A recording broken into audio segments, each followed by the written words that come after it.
Years ago, a scientist named Bruce Banner was working for the government on a project aimed at replicating the super soldier program, which in turn gave birth to Captain America in World War II.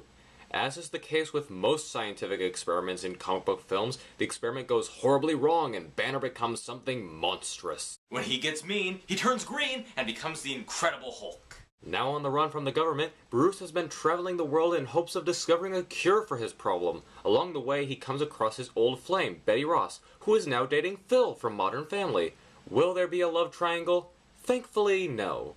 As the film reaches its end, Hulk has to face his greatest enemy, General Thade from Tim Burton's Planet of the Apes. I mean Emil Blonsky, aka The Abomination. First things first, the cast list for this film is, in no better words, incredible.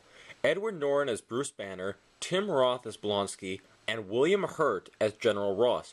All of these actors do a fantastic job with their roles and completely become their characters. The one person who didn't really impress me all that much was Liv Tyler as Betty Ross. It wasn't a horrible performance, but I don't think it was that good either. Her eyes seem blank and expressionless, and she has two tones in her voice, very calm or very upset. There are things with her that do work though. For example, when she is trying to calm the Hulk down during the thunderstorm, that was very well executed. It reminded me of a parent trying to calm a frightened child. So there are things that work, but when it doesn't work, it's very noticeable. Edward Norton does a great job portraying a still coping Bruce Banner. He appears to be desperate to stay calm and under control of his green persona. He's resourceful of any information he can get, and is pretty intelligent. Actually, if there is one downside to Norton, I actually did have a little trouble believing he was this incredibly intelligent scientist. Nothing against Norton at all, I just don't think there was really enough to make me believe he was an expert in gamma radiation.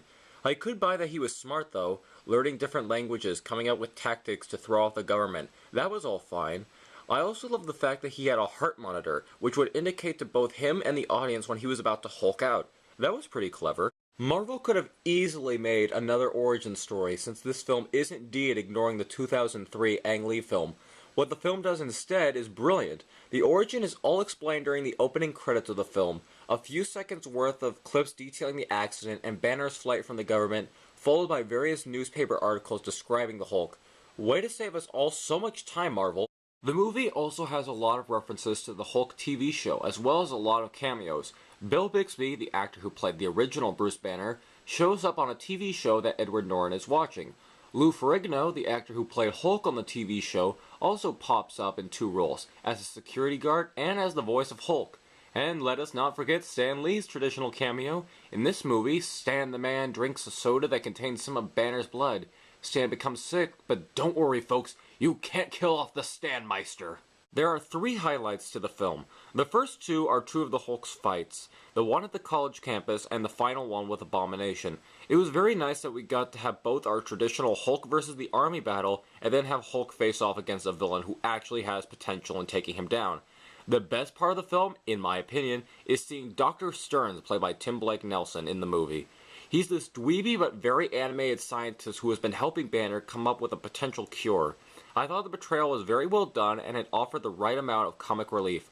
While we don't entirely know what happens to him, it's hinted that he becomes the supervillain, the leader, which I'm really hoping they follow up on if they make a sequel. As the film ends, we see a defeated and drunken General Ross in a bar. Then in strolls Tony Stark. This seems like a setup to a joke, but it's not. It's something better though. Tony informs Ross that he and S.H.I.E.L.D. are working on putting together a team.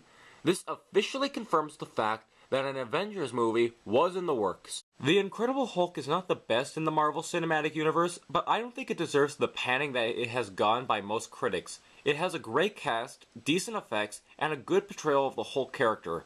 Whether or not Norton is the best Hulk, that remains to be seen. Don't tell him that though. That would make him angry, and you wouldn't like him when he's angry.